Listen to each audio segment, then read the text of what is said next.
Good morning. Morning. Good to be here with you again this morning. Open up, if you will, to Luke chapter 5, starting verse 33. That's where we're going to be taking a look. Luke chapter 5, starting down verse 33. As you're turning there, let me tell you something that you already know, which is that angry people do not give up easily. People that are motivated by a certain point of view, a lot of times, people that are emotional about that are not going to give up very easily. And you can see that in a lot of areas of life. You can see it very prominently in politics, and that's on both sides of the aisle. But in this text, we're going to see the same thing. And there's actually an irony about this text, because we looked at the verses before this a few weeks ago. In the verses before this, starting verse 27, we have the accusation from the Pharisees that Jesus is eating with sinners and tax collectors. Ooh, that's pretty bad. We said last week that Jesus dealt with that quite easily. Just took him one sentence to combat what they were saying. But since they couldn't pin that on Jesus, since they couldn't say, well, you eat with tax collectors and sinners, and he says, well, actually, that's not the case. They say this time, starting in verse 33, well, maybe you don't eat with tax collectors and sinners, or maybe that's not that big of a problem, but you do still eat. So that could be an issue. This time they're going to accuse him of eating, as in not fasting like they do. And their accusation, of course, is going to be handled again by Jesus, and we're going to see this, but this is all just another feeble attempt at trying to trap Jesus, which never goes very well for the Pharisees. It's probably not the best way to look at it, but for me, sometimes I look at this as a certain wily coyote and roadrunner. It's that kind of trying again and again, only to have it blow up in their face every single time. And that's what the Pharisees are going to do. But in this case, we have to get a little bit of background, because on the surface it looks like Jesus is just trying to abolish part of the old law. And so often with the Pharisees, it kind of looks that way, because the Pharisees accuse him of something that we assume is a core part of the old law, when in reality it's just not there. And this time, the accusation is made about fasting. And that's what we're going to look at. So fasting, and we've had a full lesson on this before, but we're going to highlight some of this idea of fasting so that we can see where Jesus is coming from in his response. He says, starting out, that fasting was a common practice in all of the ancient Near East. So not just in Israel, and not just among the Jews, but fasting was a normal cultural custom for many groups, and it still is today, actually. There are plenty of groups that still fast, and of course Jews still fast on occasion, and Muslims and Taoists and a lot of groups will fast at least some of the time. Maybe not in the same way that they did in the Old Testament, but they still use fasting in a cultural or a religious way. And when it comes to the Old Testament, then, and we look at fasting there are examples of fasting. And you probably think back to the Old Testament and think, of course there's fasting. There's fasting all the time, it seems like. And there's a fair bit, but at the same time, it's not quite as much as you might expect. There are a few prominent examples like that of Elijah, who fasted for 40 days, or maybe better known, Moses fasting for 40 days on Mount Sinai. So there is some fasting there. You can think of maybe Daniel and his friends. They didn't fast entirely, but they wouldn't eat the food from the king. And in that sense, it's a protest, but it's also sort of a fast. There are a lot of fasts that take place around battles or around invasions of Israel or sieges. People would fast in preparation for battle, or maybe in another instance for repentance after losing a battle. In 1 Samuel chapter 7, verse 6, we have that as an example. And there are different purposes, it seems, for fasting. And the primary reason, it seems, that one would fast is to mourn. And that has been true across cultures and across time. That fasting was most often associated with the mourning or grief process. And sometimes it's just a natural result of grieving, and sometimes it's done intentionally alongside the mourning of a loss. But in the Old Testament, that seems to be the case as well, but very often that would happen. In 1 Samuel chapter 31, verse 13, just as an example of this, it says, Then they took their bones and buried them under the tamarisk tree at Jabesh Revelation, fasted 7 days. This is after the death of a king. So you would think then that fasting would be largely cultural, and you'd be right. But then we still have to ask the question, is it ever used differently? Aside from just in preparation for battle, like in 2 Chronicles chapter 20, verse 3, or for repentance, which is more religious, or something like a death of a loved one or an important person. The question then is, was it commanded in the Old Law? And again, when we look at the Old Law, it seems so obvious that fasting would be a core part of it, because we associate fasting so much with the Jews, and we see the Jews practicing fasting in Jesus' day. But was it commanded? And the answer is only kind of on one day a year. In Leviticus chapter 16, verse 29, in talking about the Day of Atonement, which is one of the largest feast days for Israel, it says, or largest feast gatherings, it says, "This shall be a statute forever for you in the 7th month on the 10th day of the month, that you shall afflict your souls, and do no work at all, whether a native of your own country or a stranger who dwells among you." The phrase in this verse, "you shall afflict your souls," it was understood by the Jews, at least later on, I don't even know if it happened initially, that this was to include fasting.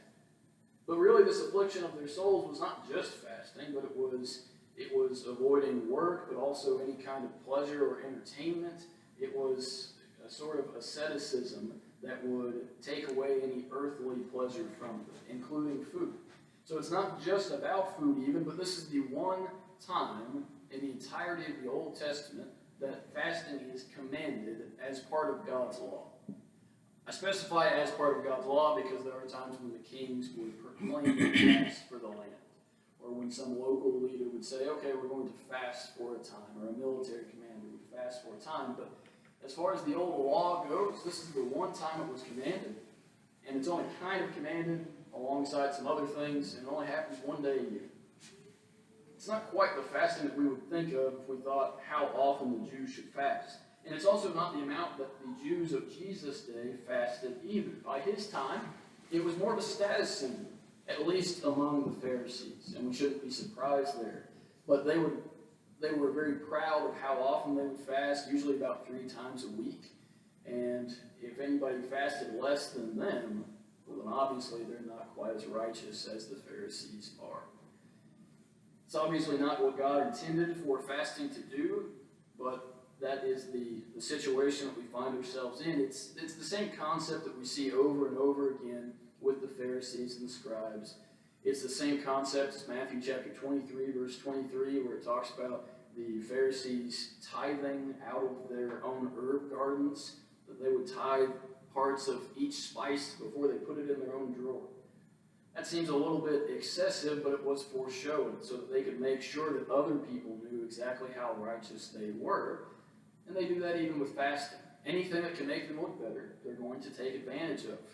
And so they do. But they make this accusation then against Jesus in verse 33 of our text in Luke chapter 5. It says, "Then they said to him, 'Why do the disciples of John fast often and make prayers, and likewise those of the Pharisees, but yours eat and drink?'" On the surface, this seems like a pretty good question, especially before we've broken down what the old law looks like. If the old law had commanded that you are to fast a few times a week, then Jesus would be in the wrong. He would not be keeping what God had commanded. It would seem that he was just ignoring it and abolishing that part of the old law.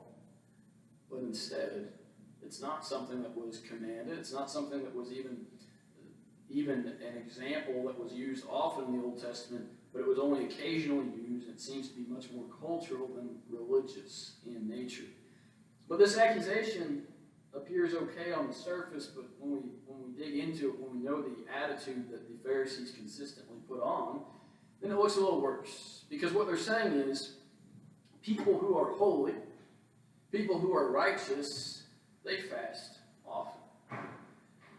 People like ourselves, and to a lesser extent maybe the disciples of John, but we'll use them as an example. But people like us who are righteous, we fast. So why don't you? The implication, of course, being Jesus, you are or we are holier than you are. We're better than you because you're not doing something that we do according to our tradition. So yet again, when we see the Pharisees versus Jesus, it's not the old law versus the new, but it is the old traditions versus what the old law actually says. And so that's what Jesus is going to be responding to here. Not part of the old law that he was in danger of breaking, not part of the old law that the Pharisees were keeping, but instead something that was symptomatic of the Pharisees' own holier-than-thou attitude. That's all it was. It was a way for them to look better than those around them. And so, we'll see Jesus' response. Jesus makes a two-part response here. There are two sections to this. Starting in verse 34 is the first response. He says, "Can you make the friends of the bridegroom fast while the bridegroom is with them? But the days will come when the bridegroom will be taken away from them, and then they will fast in those days." So Jesus' first response here is going to emphasize the purpose that we've said fasting was often used for, which was to grieve. So Jesus asked the question, why would it be that at a wedding anybody would fast? And I think we can probably appreciate that today if we've been to weddings with food. It's not often that people will abstain from the food there, but instead they will enjoy it because it's a joyous occasion. And a lot of times we associate food with joyous occasions. And there's nothing wrong with that. Now, in Jesus' day, evidently, the Pharisees were actually well known for overindulging in food and wine at weddings, which is kind of ironic that they're asking this question, but that's another part of this response from Jesus to say, hey, you know a thing or two about fasting. Let me tell you about the wedding ceremonies that you so often are guilty of overindulging at. So he says of these wedding ceremonies, how can anyone fast when they're at this wedding? It's just not the time for that. And he's making a comparison, it seems, to himself and claiming for himself that he is this bridegroom. And the bridegroom, or just the groom as we would call them today, so long as he's with the wedding party, everybody's happy, but once he leaves, then a process of grief or of mourning will begin whenever he is taken away from them. Seems an obvious reference to Jesus' upcoming death, that he will die on the cross. It says, then in those days they will fast. Now, a lot of people, in making an argument for New Testament Christians to fast, will look at this verse and say that after Jesus' death, he shows that his disciples will fast. But again, the question is why? It's not for a religious purpose, but it's because they are going to mourn his death. And certainly that will be the case after his death, and we still mourn his death even today. But fasting is not what he commanded to mourn his death with. Instead, we just took part in that this morning with the bread and the fruit of the vine, as Christ commanded us to mourn his death on a weekly basis. Not through fasting, but through the Lord's Supper. So, the second part of this response then. The first part is just to say, there is a time for fasting, but it's not now. But the second part is a series of illustrations that he's going to use, or a parable of sorts. And this parable, Luke calls it one, is really three parts. He says, number one, you don't put a new piece of cloth into an old garment. Number two, you don't put new wine into old wineskins. And number three, verse 39, you don't drink the old wine first and then drink the new. The three illustrations all say the same thing. Even though they're different, they all describe the same thing. And they all describe that old and new don't go together. And we can understand that concept in general terms. These illustrations might be a bit dated, but it's still an easy enough concept for us to grasp, which is that old doesn't go with new. Now, certainly it's true that overall, this passage can be applied to the Old Testament versus the New Testament. But I think we'd be missing a lot if that's the only application that we got from this parable, because that's not even the immediate meaning of the parable. It's amazed me for a long time that people read this text and don't understand its application to what's just been talked about. What's the question here? The question is about fasting. He's been asked about fasting, and Jesus responds by saying, the old doesn't go with the new.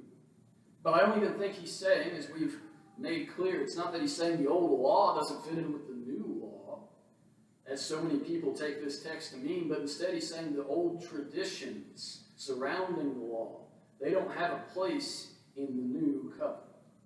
All the things that the Pharisees have tried to hold on to and teach all of these years, those things will no longer be part of the new. So it's not a division between Old and New Testament, but instead it's a division between the old traditions versus the new law, the new covenant that is made with Christ.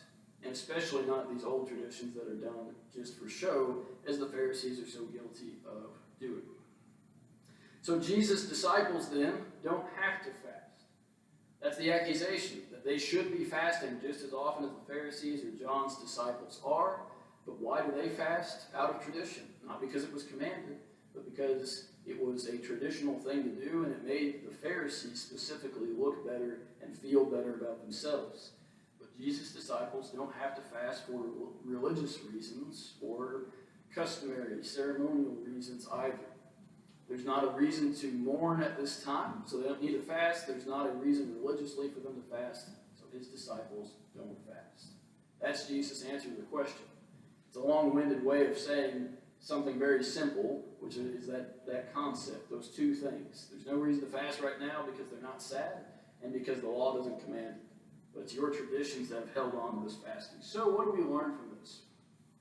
A few things.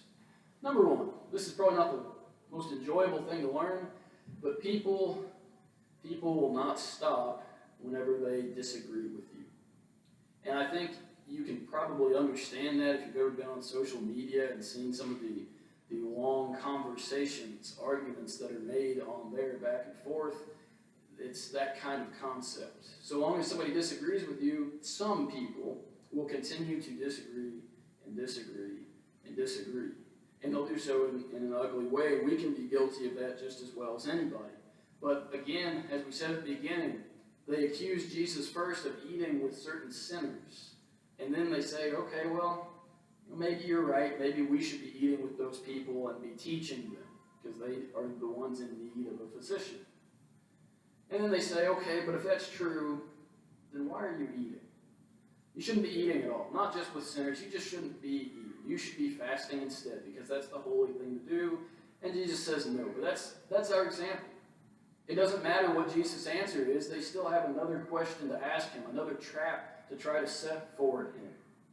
And we shouldn't expect any different. According to John chapter 15, verse 20, the promise is given that if they persecuted me, they will also persecute you. As Jesus' disciples, we should expect nothing less. Second thing is that when this happens, or when we are opposed in any way, we do not have to respond in a harsh way. Jesus does two things. When he's accused of something, he asks a question and he tells a story. And neither of them are violent. They are not, his response is not in anger. There's no name calling that happens. There's no belittling that takes place. He doesn't respond with cursing. He doesn't respond with a how dare you or how dumb do you have to be to believe that. None of that. He responds with the truth in a way that makes it plain to them and is easy enough to understand, but also is done in a way without anger and even a way in love. Even when those in opposition to him weren't asking the question out of love, he responds in love. So we can do the same. I don't know if that's what we look like today. We might look a little bit more angry, more violent in our responses to people. But Christ is the pattern, the example for us. At the same time, on the other hand from this, we cannot roll over whenever somebody accuses not us, but God. When they accuse Christ. It would have been very easy for Christ to say, well, okay, your disciples fast. John's disciples fast. Yeah, maybe we should be fasting more than we do. Maybe you've got a point there. And I think a lot of times, actually, specifically on fasting, we've done that. We've said, okay, yeah, maybe you're right. I've heard that there's fasting in the New Testament. Maybe I should be fasting more, when that's not really the appropriate response. But in general terms, if it had been us, if it had been someone asking me or someone asking you, why don't you fast? We might say, well, I don't know. Maybe you're right. Maybe there's room in the New Testament for that. Or if it's a different practice. If they say, well, why don't you pour water over people and baptize them? We might say, well, maybe that's okay. We wouldn't try to defend it. We just let it go. We would dance around the issue because we don't want to offend someone by the truth of God's word. We would rather still be good friends with them rather than letting them know the truth. But it can't work that way. That's not Jesus' example either. So it's not violence and anger, but it's also not avoiding the truth just to spare someone's feelings. So there is a balance there that has to be found. Of course, the question then for us is, should we be fasting as New Testament Christians? And the answer is no. And this lesson is not a total lesson on that. There's more to be said on it. There are questions you still may have about it. Feel free to ask me about it. But in the New Testament, there are no direct commands for us to fast. There are no good examples except the example of appointing elders, deacons, or missionaries for a specific task. Other than that, fasting is just not meant for New Testament Christians. And Jesus' response in this text goes as far as anything in the New Testament to show that to be the case. It's not the traditions associated with the Old Testament that bind today, but instead it is the truth of the new covenant that takes precedent. So it was a largely cultural, largely a custom-based practice. It was tradition. It was never commanded in the Old Testament, never commanded in the New Testament. And so we don't do it today because, in simple terms, if God does not say he desires us to do something, why would we do it? And the answer is we wouldn't, of course. But it seems similar to laying on of hands, perhaps, that there was a purpose for it at that time, and there was a tradition of it at that time, but today it doesn't have the same effect. All of that being said, the most direct application that we can make today is how it applies to your soul on an individual basis. So certainly we can learn from Christ how to respond to people when they are being difficult and in opposition to us. We can learn his example of responding out of love, but also responding in truth. We can also look at ourselves, though, to ask the question, what is it that we're doing that God either approves of or does not approve of? And certainly that's fasting in this case, but God does not desire us to fast, but today he does still desire things from us. And primarily he desires obedience from us. All else can be secondary to that. If my goal, we talked about this on Wednesday, if my goal is to please God, everything else will fall into place. This morning, if your goal is to please God, the greatest way to please him, the greatest thing you can do for yourself this morning is to become a child of his. This morning, if your goal is to please God, you are a child of his, but you've strayed away. If you've lost your way, if you need help in any certain area, if there's anything that the church can do for you, we ask that you come forward now as we stand and as we sing.